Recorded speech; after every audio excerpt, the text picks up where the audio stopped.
آج کی اس کلاس میں مطالعہ کریں گے بچوں ہماری درسی کتاب خیابان اردو کے سبق نمبر 9 کا، جس کا عنوان ہے روگ کا راگ۔ بچوں یہ گیت ہے اور بہت خوبصورت گیت لکھا ہے۔ اس گیت کو لکھے ہیں اختر شیرانی نے، جو شاعر رومان کے نام سے بھی مشہور ہیں اور مشہور شاعر ہیں اردو ادب کے۔ روگ کا راگ سبق نمبر 9 ہے۔ اس سبق کو میں نے 3 حصوں میں تقسیم کیا ہے۔ پہلے حصے کے اندر ہم اختر شیرانی کی زندگانی کے حوالے سے معلومات حاصل کریں گے اور طرز تحریر کی خصوصیات کے حوالے سے بات کریں گے۔ دوسرا حصہ جو ہوگا اس کا سبق کا، اس میں ہم روگ کا راگ گیت کا مطالعہ کریں گے، اور تیسرے حصہ سوال و جواب کے اوپر منحصر ہوگا۔ جو درسی کتاب میں سوال و جواب دے رکھے ہیں ہم ان سوالوں کے جوابات حاصل کریں گے۔ تو ہم شروع کرتے ہیں سبق کا پہلا حصہ، جس کا عنوان ہے اختر شیرانی کا تعارف۔ بچوں اختر شیرانی اردو ادب کا جانا پہچانا نام ہے۔ ٹونک میں آپ کی پیدائش ہوئی تھی، شاعر رومان کے نام سے آپ جانے جاتے ہیں۔ اختر شیرانی کو عظیم شاعر تو نہیں کہا جا سکتا، لیکن شاعری کے اوپر جب بھی بات ہوگی، شعرا کے جب بھی تبصرہ کیا جائے گا، مختصر سے مختصر اگر تبصرہ کیا جاتا ہے تو وہاں اختر شیرانی کا نام ضرور آئے گا۔ اختر شیرانی غلط وقت پر پیدا ہونے والے اچھے شاعر ہیں۔ غلط وقت پر اس لیے کیونکہ آپ جس وقت پیدا ہوئے، جو دور آپ کا تھا وہ دور جدیدیت کا دور تھا۔ اس وقت جدت پسندی اور ترقی پسند تحریک سے وابستہ شعراء جو ہیں وہ شاعری کر رہے تھے، وہ نئی نئی اپنی تخلیق لکھ رہے تھے۔ لیکن اختر شیرانی جدیدیت کے دور میں بھی قدیمیت کے حامی تھے۔ آپ کی جو غزل ہیں، آپ کے جو نظمیں ہیں اور آپ کے جو اشعار ہیں، وہ اشعار حسن و محبت کی باتیں کرتے تھے، عشق کی باتیں کرتے تھے، رومانی باتیں کرتے تھے۔ تو رومانی جو دور تھا، اگر آپ وہاں پیدا ہوتے تو بہت مقبول و مشہور آپ شاعر ہوتے، کیونکہ چھوٹی سی عمر آپ نے حاصل کی، بہت کم آپ کی زندگی کا وقت رہا ہے۔ اس کم عمر کے اندر بھی آپ نے بہت بڑا کارنامہ ادا کیا ہے، بہت ساری نظمیں اور غزلیں آپ اپنے پیچھے چھوڑ کر گئے ہیں۔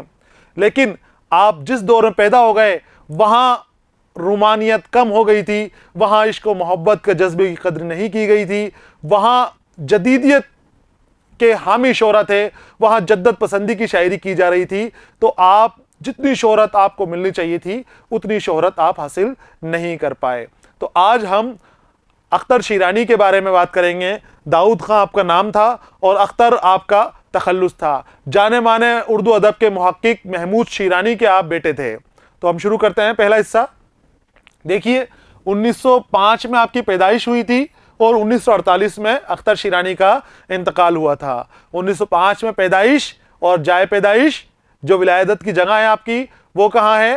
راجستھان کی ریاست ٹونک میں آپ پیدا ہوئے تھے، جو اب ہمارا ایک ضلع ہے راجستھان کا۔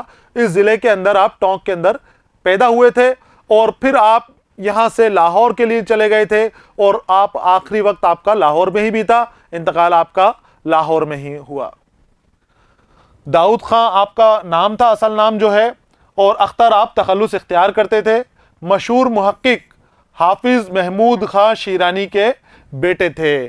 بہت مشہور نام ہے، اردو ادب کی شروعات کا نظریہ آپ نے پنجابی زبان سے دیا ہے، محمود شیرانی کا نظریہ کے نام سے جانا جاتا ہے۔ محمود شیرانی کے آپ بیٹے تھے، ٹونک میں پیدا ہوئے، تعلیم و تربیت لاہور میں ہوئی۔ یہاں ان کے والد اورینٹل کالج لاہور میں استاد تھے۔ آپ کے والد لاہور کا اورینٹل کالج نام ہے، اورینٹل کالج لاہور میں ایک، یہاں آپ استاد تھے اور آپ کی تربیت بھی وہیں ہوئی۔ اختر شیرانی نے لاہور کے کئی مشہور ادبی رسائل، ہمایوں، خیالستان، شاہکار اور انتخاب میں اداراتی فرائض انجام دیے۔ عین جوانی میں آپ کا انتقال ہوا تھا۔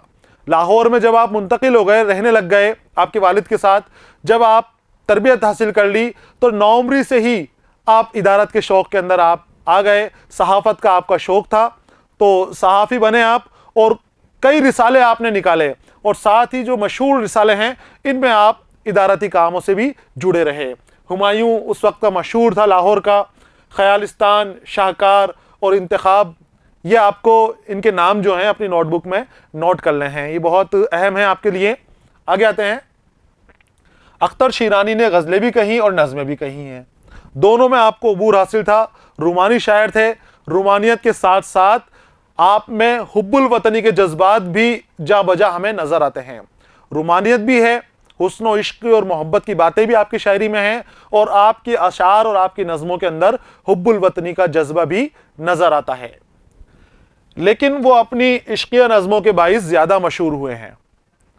वो हुस्न और इश्क के लतीफ़ जज्बात मुतरन्नुम अंदाज में और आशिक की वारदात क़ल्बी को पुरअसर अंदाज में बयान करते थे। वारदात क़ल्बी, क़ल्ब के हाल, आशिक का इश्क के अंदर अपने माशूक से दूर होने में किस तरह के हालात हो जाते हैं, कितना बेचैन होता है, वो आपने बहुत खूबसूरत अंदाज में यहाँ पर बयान किया है। और जो आपकी नज़में होती थी वो जज्बात से भरी हुई और मुतरन्नुम अंदाज में होती थी। तरन्नुम के साथ आपकी छोटी छोटी नज़मों को गाया जा सकता था, इसलिए उनके यहाँ हुस्न परस्ती और सरमस्ती मिलती है। अख्तर शीरानी की खासियत क्या है? यहाँ हमें हुस्न परस्ती मिलेगी, इश्क और मोहब्बत के जज्बात मिलेंगे, सरमस्तियाँ मिलेंगी, अटखेलियाँ मिलेंगी, और अलहड़पन हमें यहाँ पर अख्तर शीरानी के नज़मों में और गज़लों में नज़र आएगा। अख्तर की रूमानियत ख्वाब और ख्याल से ज़्यादा हमारी अपनी धरती और उसके हुस्न के इर्द गिर्द घूमती है। ये बात आपको ध्यान रखनी है कि रूमानी शायर तो हैं, लेकिन रूमानियत ख्वाब और ख्यालों वाली रूमानियत नहीं है। हुस्न जो आपको नज़र आता है वो ख्वाबों का और ख्यालों का हुस्न नहीं है, वो हुस्न हकीकी की बात करते हैं। जो नज़र आता है, जो कुदरती नज़ारे आपको नज़र आते हैं, उन नज़ारों के इर्द गिर्द की आप बात करते हैं, इसलिए मानूस आपकी बातें मालूम होती हैं। अख्तर ने गीतों के अलावा सानेट भी लिखे हैं। उर्दू अदब में सानेट की शुरुआत करने वाले अख्तर शीरानी ही हैं बच्चों। दूसरे शोरा ने भी सानेट लिखे हैं, लेकिन अगर अशात देखें सबसे पहले शाये किसके हुए, तो सबसे पहले अशात अख्तर शीरानी के सानेट की हुई है। तो आपने सानेट लिखे हैं। सानेट एक नज़्म है जो अंग्रेज़ी अदब से उर्दू अदब के अंदर आई है। 14 मिसरों के ऊपर मुश्तमिल ये एक नज़्म होती है सानेट के अंदर, और 2 बंदों के अंदर ये तकसीम रहती है। एक बंद के अंदर हवाला देते हैं, मामला बताते हैं, और दूसरे बंद के अंदर उसको ख़त्म कर देते हैं।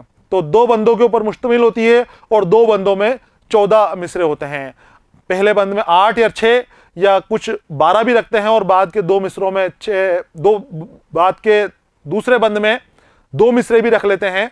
तो अलग अलग तरीके से इसको लिखा जाता है, लेकिन 14 मिसरों के ऊपर ये मुश्तमिल होती है, और 2 बंदों के अंदर अपनी बात को कही जाती है। तो उर्दू अदब में सानेट कौन लेकर आया?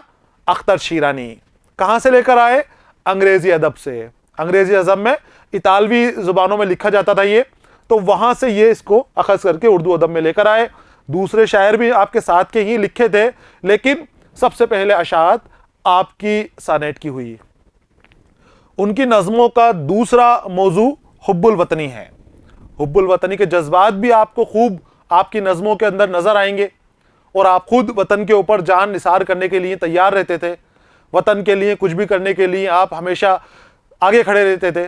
तो आपकी नज़मों में हुब्बुल वतनी के जज्बात भी नज़र आते हैं। उनकी नज़में पढ़कर अंदाज़ा होता है कि वो अपनी मोहब्बत और वतन की खातिर किसी भी कुर्बानी के लिए तैयार रहते हैं।